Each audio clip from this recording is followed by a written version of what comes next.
Hello BSc third year student, कैसे हैं आप सभी लोग। उम्मीद है आप लोग बहुत अच्छे होंगे। माय नेम इज आशीष गिरी। आज की इस वीडियो के अंदर हम डिस्कस करेंगे बीएससी थर्ड ईयर जूलॉजी के 5th सेमेस्टर में आपका थ्योरेटिकल पेपर आता है diversity of non कोडेट्स and economic zoology. Student, इस सेमेस्टर से ऑलरेडी मैं कई सारे इंपॉर्टेंट वीडियोस कवर कर चुका हूं जो कि आपके एग्जाम पेपर के लिए मोस्ट इंपॉर्टेंट है। तो अगर आप उन वीडियोस को देखना चाहते हैं तो चैनल के अंदर जाकर देख सकते हैं, या फिर इसी वीडियो के डिस्क्रिप्शन बॉक्स में मैं आपको लिंक भी प्रोवाइड कर दूंगा। उस लिंक पर क्लिक करके आप डायरेक्टली प्लेलिस्ट तक पहुंच जाएंगे। आज के इस वीडियो के अंदर हम डिस्कस करेंगे पाइला के सर्कुलेटरी सिस्टम के बारे में। इससे पहले मैं पाइला की मॉर्फोलॉजी को कवर कर चुका हूं, डाइजेस्टिव सिस्टम को कवर कर चुका हूं, रेस्पिरेटरी सिस्टम को कवर कर चुका हूं, तो उन वीडियोस को भी आप लोग देख सकते हैं। पाइला का जो सर्कुलेटरी सिस्टम होता है ये एग्जाम पेपर में लॉन्ग क्वेश्चन में पूछा जाता है। देखिए, पाइला में जो सर्कुलेटरी या परिवहन तंत्र होता है इसमें काफ़ी सारी स्ट्रक्चर्स होती हैं, काफ़ी सारे ऑर्गन्स होते हैं जो कि मिल करके एक पूरा सिस्टम बनाते हैं जिसे हम सर्कुलेटरी सिस्टम कहते हैं। ठीक है, जैसे हमारी बॉडी में भी सर्कुलेटरी सिस्टम होता है, इसी तरह से पाइला की बॉडी में भी सर्कुलेटरी सिस्टम होता है। पाइला जो होता है ये जल में भी रहता है, स्थल पर भी रहता है। तो एक्वेटिक और टेरेस्ट्रियल हैबिटाट के कारण, स्वभाव के कारण पाइला का जो परिवहन तंत्र होता है, जो सर्कुलेटरी सिस्टम होता है, बहुत ही कॉम्प्लेक्स होता है, जटिल प्रकार का होता है। इसमें निम्नलिखित संरचनाएं होती हैं। ये 5 स्ट्रक्चर आप लोग याद रखेंगे, जिसमें नंबर फर्स्ट है पेरिकार्डियम, दूसरा है हार्ट, तीसरा है आर्टरीज, चौथा है साइनसेस, इसके बाद आती हैं वेन्स। आइए स्टूडेंट डिस्कस करते हैं पेरिकार्डियम के बारे में। यदि आप बीएससी के कॉन्सेप्ट को हिंदी में समझना चाहते हैं तो आप इस चैनल से जुड़ सकते हैं। पेरिकार्डियम में आपको लिखना है कि पेरिकार्डियम जो होती है एक पतली दीवार वाला अंडाकार कक्ष, एक चैम्बर होता है जिसमें कि हमारा हार्ट क्लोज रहता है, बंद रहता है। पीछे की ओर यह स्टमक जो अमावस्या होता है तथा जो डाइजेस्टिव ग्लैंड होती है उससे घिरा रहता है। इसके डोर्सल सरफेस पर रीनल सैक तथा जो वेंट्रल सरफेस है उस पर ग्रास नली होती है, इसोफेगस। इसके बाद यदि हम बात करें स्टूडेंट पेरिकार्डियल कैविटी की, तो वास्तविक सीलोम को प्रदर्शित करती है। ट्रू सीलोम इसमें पाया जाता है तथा यह पश्च यानी कि पोस्टीरियर रीनल चैम्बर से रीनोपेरिकार्डियल ओपनिंग द्वारा संबंधित रहती है। अब हम बात करते हैं हार्ट के बारे में। इसकी जो हार्ट होती है वो कैसी होती है, उसकी स्ट्रक्चर में आप लोग लिखेंगे। हार्ट जो होता है वो पेरिकार्डियम के भीतर स्थित 2 कक्षों वाली स्ट्रक्चर है, जिसमें कि एक अलिंद होता है, एक निलय होता है। ठीक है, इसमें ऑरिकल और जो वेंट्रिकल होता है दोनों प्रेजेंट रहते हैं। अब हम बात करते हैं स्टूडेंट ऑरिकल के बारे में, यानी अलिंद के बारे में। अलिंद एक पतली दीवार वाला लचीला तथा तिकोना ट्राइएंगल चैम्बर होता है। इसके अगले सिरे पर 3 शिराएं खुलती हैं जो हृदय में ऑक्सीकृत, जो ऑक्सीजनेटेड ब्लड होता है जिसमें कोई ऑक्सीजन मिला होता है, उसको लाती है। ठीक है, इसमें आप लोग लिखेंगे इफरेंट टेनिडियल vein, efferent renal vein, pulmonary vein. ठीक है, इसके बाद लिखेंगे स्टूडेंट अलिंद का चौड़ा आधार भाग निलय में खुलता है। इसके बीच का जो छिद्र है वो ओरिक्यूलो वेंट्रिकुलर अपर्चर कहलाता है। ठीक है, अलिंद निलय छिद्र। इस पर एक जोड़ी अर्धचंद्राकार कपाट होते हैं जो कि ब्लड को, रुधिर को केवल अलिंद से निलय में जाने देते हैं। अब हम बात करते हैं वेंट्रिकल के बारे में, यानी निलय के बारे में। निलय मोटी तथा लचीली दीवार वाला एक अंडाकार कक्ष होता है जिसकी दीवार में पेशी तंतुओं का जाल फैला रहता है। पेशी तंतु यानी जो मसल फाइबर्स होती हैं उनकी कैविटी में फैले रहते हैं, जिससे निलय जो होता है वो स्पंजी होता है। अगले सिरे पर निलय अलिंद से संबंधित रहता है। इसके सिरे से ऑर्टिक ट्रंक निकलता है। स्टूडेंट, पाइला का जो सर्कुलेटरी सिस्टम होता है उसके लॉन्ग क्वेश्चन में आपको डायग्राम भी बनाना होता है, जिसमें कि आप हार्ट का डायग्राम बना सकते हैं। इसमें देखेंगे ध्यान से तो हार्ट में ये ऑरिकल वाला पार्ट है, ये इसमें वेंट्रिकल वाला पार्ट रहता है।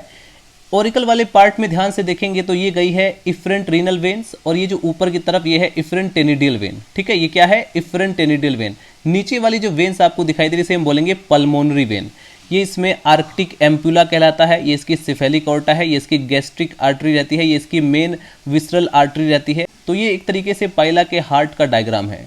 पाइला के सर्कुलेटरी सिस्टम का जो मोस्ट इंपॉर्टेंट डायग्राम है, यानी कि ये डायग्राम आपको डेफिनेटली बनाना होगा। बाकी कोई भी डायग्राम आप रिप्रेजेंट करें या ना करें, ये डायग्राम बहुत ही मेन डायग्राम है। इसी के आधार पर आपको मार्क्स मिलते हैं। तो पाइला के सर्कुलेटरी सिस्टम में अगर आप लोग इसके डायग्राम को ध्यान से देखें तो ये इसका हार्ट आपको दिखाई दे रहेगा, जिसमें कि ऑरिकल और वेंट्रिकल दिखाई देंगे।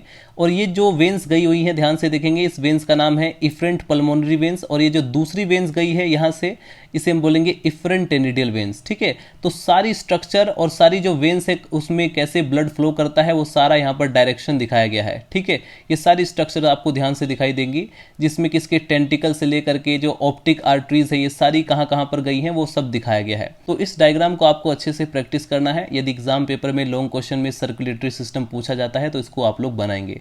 आइए स्टूडेंट थ्योरी को आगे कंटिन्यू करते हैं। इसके बाद स्टूडेंट आप लोग नोट डाउन करेंगे आर्टरीज यानी धमनियां। पाइला का जो निलय होता है उससे केवल एक रुधिर वाहिनी निकलती है जो कि ऑर्टिक ट्रंक कहलाती है। यह तुरंत दो ब्रांचेस में बढ़ जाती है, एक होती है सिफेलिक ऑर्टा, एक होती है विसरल ऑर्टा। ठीक है, जैसे कि आप लोग डायग्राम में भी ऑलरेडी मैं आपको बता चुका हूं और दिखा भी चुका हूं। सिफेलिक ऑर्टा के बारे में स्टूडेंट आप लोग लिखेंगे, सिफेलिक ऑर्टा बहुत ही ब्रांचेस में विभाजित होकर के सिर वाले भाग में ब्लड को पहुंचाती है, जैसा कि यहाँ पर आप लोग डायग्राम में ध्यान से देखेंगे। ये देखिए यहाँ पर स्टूडेंट, यहाँ पर ये है सिफेलिक ऑर्टा, ये पूरा सिर वाले भाग में जाकर के ब्लड को पूरी ब्रांचेस में डिवाइड होकर के ब्लड इसमें प्रवाहित होता है, फ्लो होता है। इसके बाद आगे नोट डाउन करेंगे, इसके आधार पर एक बड़ा मोटी दीवार वाला बल्ब के समान उभार यानी बल्बस आउटग्रोथ होता है, जिसे हम ऑर्टिक एम्पुला कहलाता है। यह मैंने आपको दिखाया भी था। ये लचीला होता है, फ्लेक्सिबल होता है और रुधिर को पंप करने में सहायता करता है। इसमें निम्नलिखित धमनियां निकलती हैं, उन सारी धमनियों के बारे में भी आप लोग मेंशन कर सकते हैं। सिफेलिक ऑर्टा के बाहरी ओर से निकलने वाली जो धमनियां हैं निम्न भागों को ब्लड पहुंचाती हैं। कहां कहां पर ब्लड सप्लाई करती हैं? क्यूटेनियस आर्टरी जो होती है जो त्वचा की तरफ, इसोफेजियल आर्टरीज होती हैं इसोफेजियल की तरफ।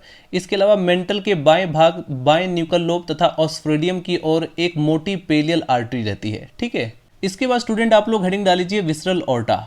इसके बारे में आप लोग लिखेंगे, विसरल ऑर्टा जो होता है वो विसरल मास के बीच से गुजरता है तथा निम्न शाखाओं द्वारा विसरल ऑर्गन्स तक ब्लड को पहुंचाता है। ध्यान रहे स्टूडेंट, आपको मेन स्ट्रक्चर को एक्सप्लेन करना होता है। ठीक है, तो इसमें आप लोग देखेंगे कि कहां कहां पर ब्लड पहुंचाता है। तो एक सूक्ष्म पेरिकार्डियल ब्रांच तथा रुधिर पेरिकार्डियम त्वचा तथा पाचक ग्रंथि को जाता है। एक बड़ी गैस्ट्रिक ब्रांच जो होती है वो रुधिर को अमावस्या तक पहुंचाता है। इंटेस्टाइनल आर्टरीज जो होती है वो इंटेस्टाइन तक ब्लड को पहुंचाती है। हिपेटिक आर्टरी जो होती है वो डाइजेस्टिव ग्लैंड जो होते हैं और रिप्रोडक्टिव ऑर्गन्स जो होते हैं वहां तक के ब्लड को लेकर जाती है। इस तरीके से हमें देखना पड़ता है स्टूडेंट की कहां कहां ब्लड को ले जाया जाता है। फाइनली ये जो स्टूडेंट आप लोग डायग्राम देख रहे हैं, ये पाइला के सर्कुलेटरी सिस्टम में कैसे ब्लड फ्लो करता है उसके बात को दिखाया गया है। ध्यान से देखेंगे, ये इसका हार्ट होता है जिसके वेंट्रिकल और ऑरिकल इसमें पार्ट रहते हैं और वहां से ब्लड जो होता है वो सिफेलिक एंड विसरल ऑर्टा के थ्रू जो है डिफरेंट ऑर्गन्स, जो बॉडी के डिफरेंट ऑर्गन्स होते हैं उन तक पहुंचता है। ठीक है, इस बात के माध्यम से आप लोग समझ सकते हैं कि जो ऑक्सीजनेटेड ब्लड होता है कैसे वो डीऑक्सीजनेटेड में कन्वर्ट हो जाता है और जो डीऑक्सीजनेटेड ब्लड होता है वो कैसे ऑक्सीजनेटेड में कन्वर्ट होता है। ठीक है, जो ऑक्सीजनेटेड ब्लड होता है जिसमें ऑक्सीजन प्रेजेंट होता है वो कैसे डिफरेंट ऑर्गन्स तक पहुंचता है। फाइनली स्टूडेंट अब आप लोग नोट डाउन करेंगे साइनसेस के बारे में। धमनियों की अंतिम शाखाएं टिश्यूज तथा ऑर्गन्स के भीतर पहुंचकर फैल जाती हैं। इन पर दीवारें नहीं होती, ये ब्लड स्पेसेस या ब्लड साइनसेस कहलाते हैं। इनमें से कुछ रुधिर केशिकाएं की भांति कार्य करते हैं तथा कुछ धमनी व शिराओं को जोड़ते हैं। अन्य रुधिर साइनस आपस में मिल करके बड़े साइनस बनाते हैं और इन पर दीवार नहीं होती।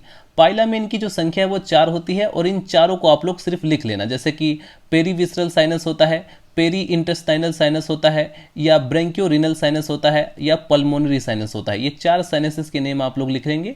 साइनसेस को डिफाइन करने के बाद स्टूडेंट अब आप लोग लिखेंगे वेन्स यानी शिराओं के बारे में।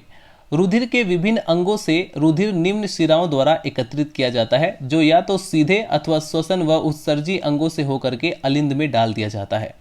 इसमें एक तो अफरेंट टेनिडियल वेन होती है, एक इफरेंट टेनिडियल वेन होती है, एक अफरेंट रीनल वेन होती है, एक इफरेंट रीनल वेन होती है। ठीक है, और एक पल्मोनरी वेन होती है जो कि मैंने आपको डायग्राम के अंदर भी दिखाया था। इनके बारे में आप लोग लिख सकते हैं स्टूडेंट, जैसे कि हमारी जो अफरेंट टेनिडियल वेन होती है यह पेरीविसरल साइनस, ब्रेंकियोरिनल साइनस, रेक्टम तथा जनन वाहिनियों के सिरे से ब्लड को एकत्रित करती है तथा इसे टेनिडियल में ले जाती है। यह सिरा बार बार विभाजित होकर ब्रेंकियोलेमिली को रुधिर यानी जो ब्लड है वो उसको पहुंचाती है। यहाँ रुधिर का ऑक्सीकरण होता है, यानी कि यहाँ पर जो ब्लड होता है वो दोबारा से ऑक्सीजनेटेड होता है, उसमें ऑक्सीजन मिल जाता है। ठीक है, इसके बाद आप लोग इफरेंट टेनिडियल वेन को भी एक्सप्लेन कर सकते हैं। कैसे? यह टेनिडियम मेंटल तथा जो कोपुलेटरी ऑर्गन होते हैं यानी कि मैथुन अंगों से ऑक्सीकृत रुधिर यानी जो ऑक्सीजनेटेड ब्लड होता है एकत्रित करके अलिंद में डालते हैं।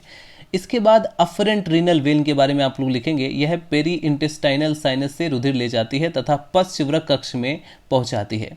इफरेंट रीनल वेन जो होती है यह पश्चवृक्क कक्ष से रुधिर को एकत्रित करती है और अलिंद की ओर ले जाती है। पल्मोनरी वेन होती है, यह पल्मोनरी सैक से रुधिर यानी जो ब्लड होता है उसको एकत्रित करके अलिंद को पहुंचाती है।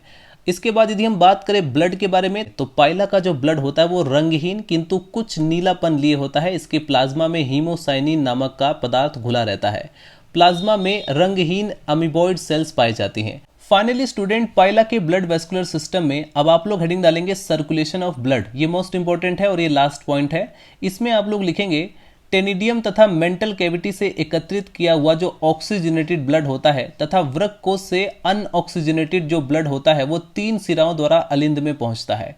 अलिंद में मिश्रित रुधिर नीले में पहुंच जाता है और नीले द्वारा यह शरीर के विभिन्न भागों में पहुंचाया जाता है। सिफेलिक ओर्टा, विसरल ओर्टा की विभिन्न शाखाएं इस कार्य में सहायता करती हैं, हेल्प करती हैं। विभिन्न ऑर्गन यानी जो डिफरेंट ऑर्गन से अनऑक्सीजनेटेड ब्लड पेरीविसरल तथा पेरी इंटेस्टाइनल साइनस में एकत्रित होता है। यहाँ से जो ब्लड होता है वो ऑक्सीकरण के लिए यानी दोबारा से ऑक्सीजनेटेड ब्लड में कन्वर्ट होने के लिए टेनिडियम तथा मेंटल कैविटी में पहुंचा दिया जाता है, जहां इससे जो नाइट्रोजन कंपाउंड होते हैं वो अलग हो जाते हैं और इन अंगों से ब्लड एकत्रित होकर के अलिंद में पहुंचता है। तो इस प्रकार से हमने डिस्कस किया पाइला के सर्कुलेटरी सिस्टम के बारे में। कोई भी डाउट हो तो आप लोग कमेंट सेक्शन में मेंशन कर सकते हैं। मिलते हैं नेक्स्ट वीडियो में। Bye bye, Tata.